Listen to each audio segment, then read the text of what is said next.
ఆంధ్రప్రదేశ్ రాష్ట్ర రాజకీయాల్లో రెండు ముఖ చిత్రాలుగా ఉన్నటువంటి చెప్పుకునేటువంటి నారా చంద్రబాబు నాయుడు గారు మరియు రాజశేఖర రెడ్డి గారి కథాంశాలని, జీవితంలో జరిగిన అనేక అంశాలని ఒక చిత్ర రూపంలో తెరకెక్కించి వెబ్ సిరీస్ రూపంలో రిలీజ్ చేశారు. దాని పేరే మైసభ. అయితే ఒక నాయకుడికి వత్తాసు పలికేలా, ఇంకొక నాయకుడిని కించపరిచేలా ఈ చిత్రం ఉందని ప్రధానంగా చాలా వరకు కొన్ని వర్గాల్లో వినిపిస్తూ ఉంది. అయితే ఇలా ఈ చిత్రాన్ని తెరకెక్కించి ఎందుకు ఎవరిని డ్యామేజ్ చేయాలనుకుంటున్నారనే అంశం గురించి మనతో మాట్లాడడానికి సినీ మరియు రాజకీయ విశ్లేషకులు భరద్వాజ్ గారు ఆయనతో మాట్లాడదాం. సార్, మీరు చూసారా సార్ వెబ్ సిరీస్? కొంత చూశాను. నాకు అది లైన్ తెలుసు, అర్థమైంది కదా, లైన్ తెలుసు. ఒక 2 ఏళ్ల క్రితం ఆయన చెప్తూ ఉండగానే విన్నాను నేను. అది అంటే ఆంధ్రప్రదేశ్ రాజకీయాల్లో 78 ఎన్నికలకి ఒక కీలకమైనటువంటి గుర్తింపు మాత్రమే కాదు, ఒక ప్రత్యేకత ఉన్నటువంటి ఎన్నికలు అవి. 78 ఎన్నికలు 2 ప్రధానమైనటువంటి పార్టీలు తలబడ్డాయి. ఆ 2 ప్రధానమైన పార్టీలు ఏంటంటే రెడ్డి కాంగ్రెస్, ఆవుదూడ కాంగ్రెస్ అనేవాళ్ళు. ఆవుదూడ కాంగ్రెస్, హస్తం కాంగ్రెస్, ఆ 2 కాంగ్రెస్ల మధ్య యుద్ధంగా జరిగినాయి. 77 ఎన్నికల్లో కాంగ్రెస్ పార్టీ ఓడిపోయింది. జాతీయ స్థాయిలో పార్లమెంట్ ఎన్నికల్లో ఓడిపోయి అధికారం కోల్పోయి జనతా పార్టీ గెలిచి మొరార్జీ ప్రధానమంత్రి అయ్యాడు. ఆ తర్వాత భారతీయ రాజకీయాల్లో ఒక కీలకమైన మలుపు, ఇందిరాగాంధీని పార్టీ నుంచి, అంటే ఎమర్జెన్సీ వలన ఈ వైఫల్యం జరిగింది కాబట్టి ఈ ఓటమికి మీరు నైతిక బాధ్యత వహించాలి అని ఇందిరాగాంధీ గారిని ప్రెజరైజ్ చేశాడు బ్రహ్మానందరెడ్డి గారు. ఈ ప్రెజరైజ్ చేసిన సందర్భంగా ఆవిడ దీన్ని పట్టించుకోకపోవడంతో ఆవిడ సస్పెండ్ చేశారు పార్టీ నుంచి. ఆవిడ బయటకు వెళ్ళిపోయి ఇందిరా కాంగ్రెస్ అనే పేరుతో ఒక పార్టీని ప్రారంభించారు. ఇది రెడ్డి కాంగ్రెస్ అనేవాళ్ళు. కాకపోతే ఇది ఇండియన్ నేషనల్ కాంగ్రెస్. ఈ ఇండియన్ నేషనల్ కాంగ్రెస్, ఇందిరా కాంగ్రెస్, కొత్తగా ఏర్పడినటువంటి ఇందిరా కాంగ్రెస్ తన సత్తా చాటుకోవటానికి మొట్టమొదటిసారి రంగంలోకి దిగింది ఏపీ ఎలక్షన్స్లోనే. అందుకని వాళ్ళు అభ్యర్థుల ఎంపిక అనేది చాలా కీలకంగా మారింది. అప్పుడు ఆవుదూడ కాంగ్రెసే గెలుస్తుంది. మళ్ళీ వెంగళరావు గారు ముఖ్యమంత్రి. వెంగళరావు గారి ఆధ్వర్యంలో ప్రభుత్వం చాలా అద్భుతంగా పనిచేసింది. డెఫినెట్గా ఇక్కడ మళ్ళీ కాంగ్రెసే వస్తుంది, ఆవుదూడ కాంగ్రెసే గెలవబోతోంది అనేటువంటి ఒక ప్రచారం ఉంది ఇక్కడ. ఈ ఆవుదూడ కాంగ్రెస్ సీట్ల కోసం కొంచెం ఎక్కువ మంది ప్రయత్నాలు చేశారు. సిట్టింగ్ ఎమ్మెల్యేలు ఎలాగూ ఉన్నారు. కొత్త వాళ్ళని ఎంపిక చేసుకోవాల్సిన అవసరం వాళ్ళకు వచ్చింది ఇందిరా కాంగ్రెస్కి. వాళ్ళు చాలా ప్రాంతాల్లో వచ్చిన వాళ్ళని వచ్చినట్టు అకామిడేట్ చేసుకుంటూ సీట్లు ఇచ్చారు. అందుకని 78 ఎన్నికల్లో శాసనసభలో కాలు పెట్టిన వాళ్ళల్లో మెజారిటీ కొత్త ఎమ్మెల్యేలు. అది ఆ ఎన్నిక ప్రత్యేకత. ఆ ఎన్నికల్లో అసెంబ్లీలో 2 నాయకులు రాయలసీమ నుంచి కాలు పెట్టారు, 2 కుర్రవాళ్ళు. ఒకరు చిత్తూరు నుంచి, ఒకరు కడప నుంచి కాలు పెట్టిన ఆయన ఆవుదూడ కాంగ్రెస్ నుంచి గెలిచాడు. ఆ రోజున ఆవుదూడ కాంగ్రెస్ నుంచి గెలిచిన 2 సీట్లలో ఒక సీట్ అది. రెండో వైపు ఇందిరా కాంగ్రెస్ నుంచి ఇంకో, అంటే ఇక్కడ చంద్రగిరి నుంచి ఒక కుర్రాడు గెలిచాడు. చంద్రగిరి నుంచి ఇందిరా కాంగ్రెస్, హస్తం కాంగ్రెస్ నుంచి గెలిచిన వాడు చంద్రబాబు నాయుడు. అక్కడ ఆవుదూడ కాంగ్రెస్ నుంచి గెలిచిన వాడు వైఎస్ రాజశేఖర రెడ్డి. వాళ్ళిద్దరూ 78 ఎన్నికల్లో మొదటిసారి గెలిచి అనేక మంది కొత్త ఎమ్మెల్యేలతో పాటు అసెంబ్లీలో కాలెట్టారు. అంతకుముందు జరిగిన ఏ ఎన్నికల్లోనూ ఇంతమంది కొత్త ఎమ్మెల్యేలు రాలేదు. దాంతో అసెంబ్లీ చాలా కొత్తగా ఉంది అని చెప్పి చాలామంది ఎమ్మెల్యేలకి అసెంబ్లీలో ఎలా ఉపన్యసించాలో కూడా తెలియనటువంటి పరిస్థితిలో ఎంట్రీ ఇచ్చేశారు. అలాగే వాళ్ళకి డబ్బులు ఉన్నాయా లేవా ఇవన్నీ చూడకుండానే సీట్లు దొరికినాయి అప్పుడు. అంటే ఇందిరా కాంగ్రెస్ నుంచి అలా టికెట్లు పొందారు చాలామంది. ఆ కోటాలో చంద్రబాబు నాయుడు ఎమర్జ్ అయ్యి అసెంబ్లీలో కాలు పెట్టిన తర్వాత వీళ్ళకి ఆ టైంలో చెన్నారెడ్డి గారు ముఖ్యమంత్రి అయ్యాడు.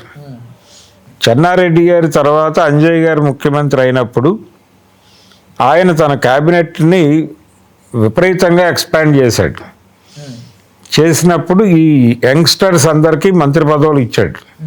కొత్తగా ఎమ్మెల్యేలు అయిన వాళ్ళ నుంచి ప్రభావవంతంగా పనిచేయగలరు అనుకున్న వాళ్ళని సెలెక్ట్ చేసుకుని మంత్రి పదవులు ఇచ్చాడు. ఆ పదవులు ఇచ్చిన వాళ్ళలో చంద్రబాబు ఉన్నాడు, వైఎస్ రాజశేఖర రెడ్డి కూడా ఉన్నాడు. అక్కడి నుంచి వీళ్ళ రైజ్ మొదలైంది. అయితే వైఎస్ రాజశేఖర రెడ్డి తను ఎమ్మెల్యేగా కాలు పెట్టిన క్షణమే తన టార్గెట్ సీఎం అవ్వాలనేది.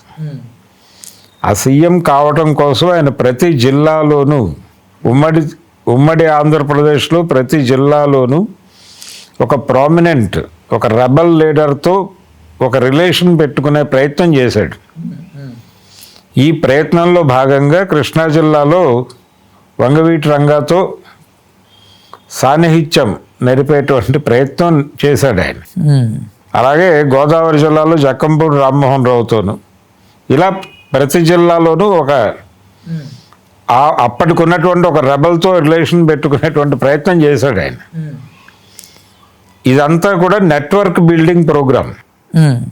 తనకు ఏదైనా జరిగితే స్టేట్ మొత్తం రకరకాల చోట్ల నుంచి రెస్పాన్సులు రావాలి అని ఒక నెట్వర్క్ బిల్డ్ చేసుకుంటూ వెళ్ళాడు.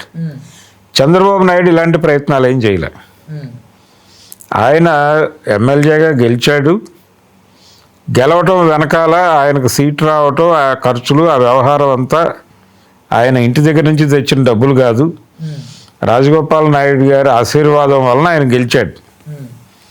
గెలిచిన తర్వాత ఆయన అసెంబ్లీలోకి వచ్చిన తర్వాత నెమ్మదిగా అంజయ్ గారి క్యాబినెట్లో మంత్రి అవ్వటానికి కూడా కొంత డబ్బులు ఖర్చు పెట్టాల్సి వచ్చిందని, ఆ డబ్బులు కూడా వైఎస్ రాజశేఖర రెడ్డి అరేంజ్ చేశాడనేటువంటి ప్రచారం కూడా ఉంది. ఇది ఇలా మొదలైంది వీళ్ళ ప్రయాణం. అంటే వీళ్ళ మధ్య ఒక స్నేహం ఉంది, ఒక బాండింగ్ ఉంది. అతనికి ఈయన చాలా సందర్భాల్లో సహాయపడిన పరిస్థితి ఉంది.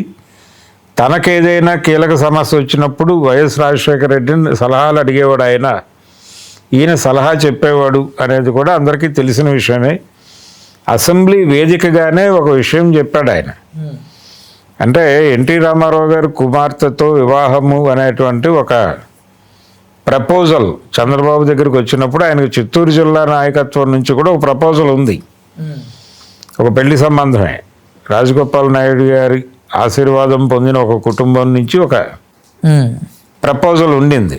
ఎటు అడుగు వేస్తే బాగుంటుంది అని ఆయన వైఎస్నే సలహా అడిగినట్టు, వైఎస్ అడ్వైజ్ మేరకు, అంటే వాళ్ళు చెప్పిన మ్యాచ్ చేసుకుంటే జిల్లాకి పరిమితం అవుతావు, కానీ ఎన్టీఆర్ కూతుర్ని చేసుకుంటే state figure, NTR state figure, వాళ్ళేమో జిల్లా ఫిగర్స్, దానికంటే ఇది నీ జీవితాన్ని ఎదగటానికి ఉపయోగపడుతుంది అని అడ్వైజ్ చేసింది వైఎస్ రాజశేఖర రెడ్డి అనే విషయం చాలామంది చెప్పుకుంటూ ఉంటారు.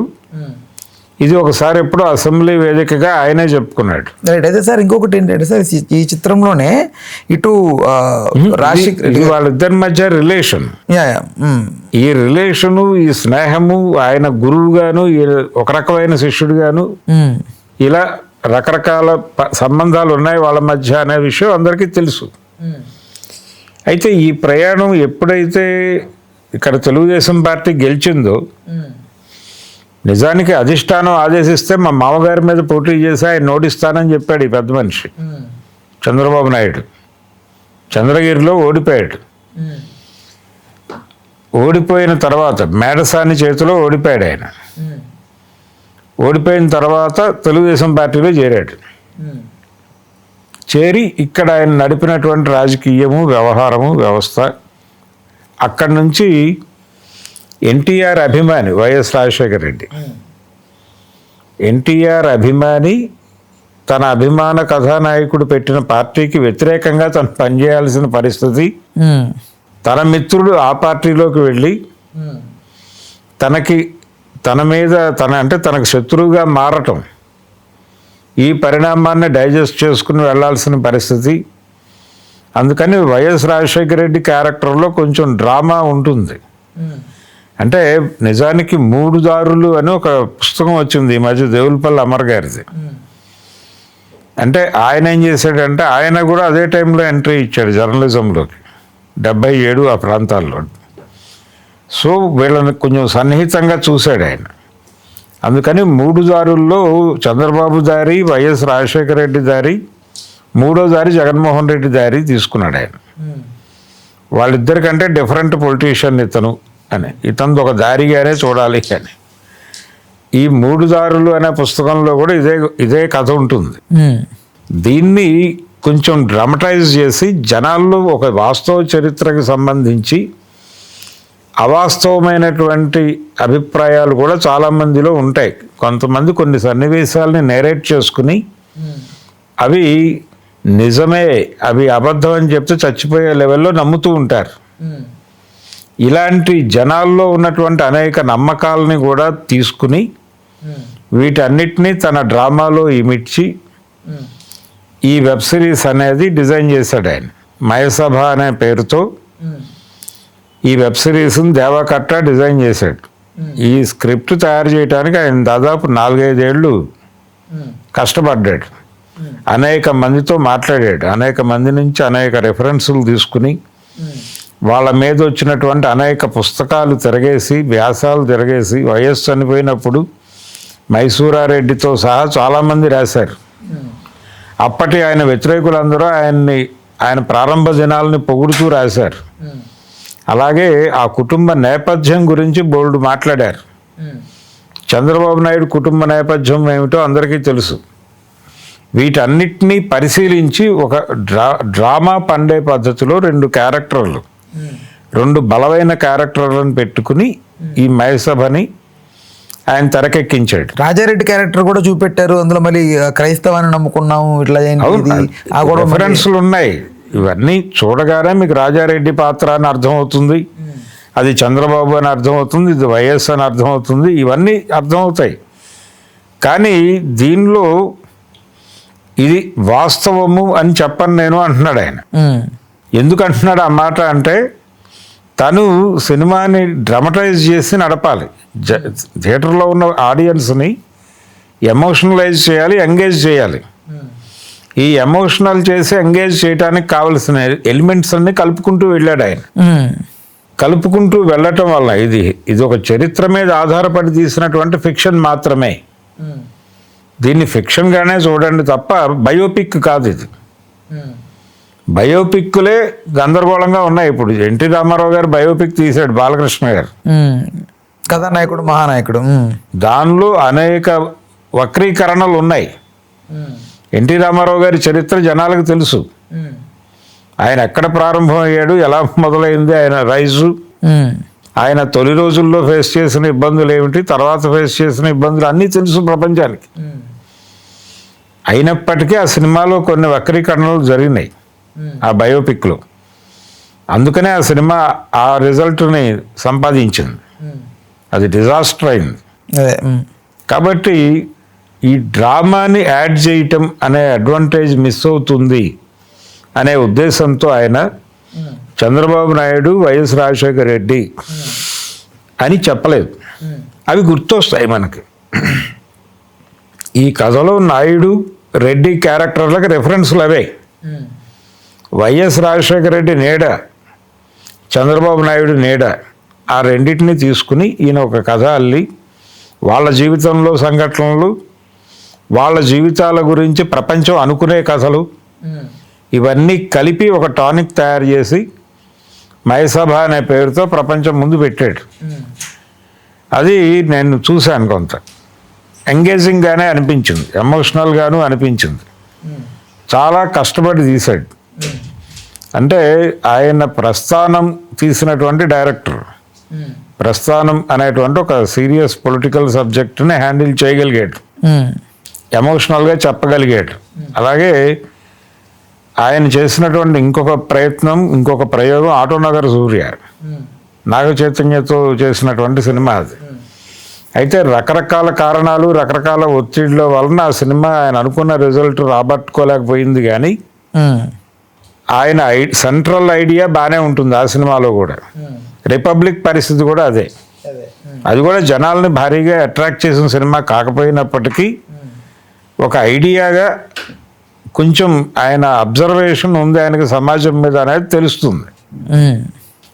ఈ అబ్జర్వేషన్ ఉన్నటువంటి డైరెక్టరు ఒక కాంటెంపరీ చరిత్రలో ప్రముఖంగా ఉన్నటువంటి ఇద్దరు వ్యక్తుల జీవితాలను కనుక సినిమా తీస్తే వాళ్ళని ఆలంబనగా చేసుకుని సినిమా తీస్తే ఎలా ఉంటుందో అలాగే ఉంది అది. చాలా బాగా తీశాడు, డైలాగ్స్ బాగా రాసుకున్నారు. అలాగే ఆది చైతన్య వాళ్ళిద్దరూ చాలా బాగా పెర్ఫామ్ చేశారు. ఈ సినిమాలో చూపించినవన్నీ నిజాలు కాదు అనే విషయం ఆయనే చెప్పుకున్నాడు. కొన్ని కల్పనలు ఉన్నాయి, కొన్ని జనాలు నిజాలుగా నమ్ముతున్నవి కూడా ఉన్నాయి అన్నాడు. ఇది కేవలం అంటే చంద్రబాబు, వైఎస్ రాజశేఖర రెడ్డి మాత్రమే కాదు, వంగవీటి రాధ అంటే రంగా గారు అన్నగారు, ఆయన ప్రయాణము, ఆయన చేతిలో చనిపోయినటువంటి చలసాని వెంకటరత్నం గారి క్యారెక్టరు, ఇవన్నీ ఉన్నాయి దానిలో. అంటే కాంటెంపరీ హిస్టరీ 78 ఎన్నికలు అక్కడి నుంచి మొదలుపెట్టి ఎన్టీ రామారావు గారికి చంద్రబాబు నాయుడు గారు వెన్నుపోటు పొడవటం వరకు ఒక బ్లాక్ చేసి సినిమా ఇది వెబ్ సిరీస్ నడిపారు. అదే అక్కడి నుంచి ఫ్లాష్ బ్యాక్లోకి వెళ్తుంది. ఒక చిన్న క్రైసిస్లోకి వెళ్తాడు చంద్రబాబుని పోలిన నాయుడు పాత్ర. అదే ఆ క్రైసిస్లో అడ్వైజ్ కోసం మళ్ళీ ప్రయత్నం చేస్తాడు. అక్కడి నుంచి ఫ్లాష్ బ్యాక్లోకి వెళ్ళి కథ నేరేట్ అవుతుంది. ఇంట్రెస్టింగ్గా నడిపాడు. దీనికి కంటిన్యూషన్ ఉంది, ఇంకొక బంచ్ రావాల్సింది ఉంది. ఏది ఏవైనా కానీ 94 ఎన్నికలు, 95లో వెన్నుపోటు, అక్కడ వరకు నడుస్తుంది. ఆ తర్వాత వైఎస్ గెలుపు, పాదయాత్ర, తిరిగి ఆయన 2004 ఎన్నికల్లో గెలుపు సాధించటం, ఆయన మరణం వరకు నెక్స్ట్ బంచ్ ఉండబోతోంది. కాబట్టి ఆ రెండు దారులు నడిచిన ప్రయాణం, ఆ ప్రయాణంలో జరిగిన అనేక సంఘటనలు, ఆ సమయంలో ప్రభావవంతమైన వ్యక్తులు, వంగవీటి రంగా లాంటి వాళ్ళు, వీళ్ళందరి కథలు కూడా ఇందులో ఉన్నాయి. అయితే వైఎస్ కుటుంబానికి సంబంధించి కొంచెం వక్రీకరించారు. వక్రీకరణ ఆయన ఫిక్షన్ అని చెప్తున్నాడు. అదే చంద్రబాబుకు సంబంధించి కూడా వక్రీకరణలు ఉన్నాయని చెప్తున్నారు. వక్రీకరణలు ఉన్నాయని ఆయనే చెప్పుకున్నాడు డైరెక్టరే. ఇంక వీళ్ళకేంటి ఇబ్బంది? రైట్. ఒక డాన్సర్ని ఆయన అడ్మైర్ అయిపోయి చూడటము, ఆవిడతో రిలేషన్ కోసం పాకులాడటం లాంటి సన్నివేశాలు ఉన్నాయి. అవి ఇబ్బంది పెట్టచ్చు. ఇప్పుడు ఎంజీఆర్, కరుణానిధి అనే 2 పాత్రలను తీసుకుని ఓ సినిమా తీశాడు. ఇద్దరు అనే పేరుతో తెలుగులో వచ్చింది. మణిరత్నం గారు చేసిన సినిమా. నిజానికి అది ఇద్దరు అని అనుకోలేదు మొదట. అది హీరో విలన్ కథే. ఎంజీఆర్ హీరో, కరుణానిధి విలను అనే ఆనందం అనే టైటిల్తో తీయాలనుకుని అనౌన్స్మెంట్లు వచ్చేసినాయి. షూటింగ్ జరుగుతుండగా ఎలక్షన్ జరిగి డిఎంకే గెలిచి కరుణానిధి ముఖ్యమంత్రి అయ్యాడు. ఈ సినిమా షూట్ కంప్లీట్ కాలా. ఎన్నికల్లో ఎప్పుడైతే కరుణానిధి గెలిచాడో కరుణానిధి క్యారెక్టర్ని పెంచి ఇద్దరు అని టైటిల్ మార్చి ఇద్దరు గొప్పవాళ్ళే అని చెప్పారు. దాంతో జనాలకి ఎమోషనల్గా కనెక్ట్ కాలేకపోయారు. సినిమా డిజాస్టర్ అయింది.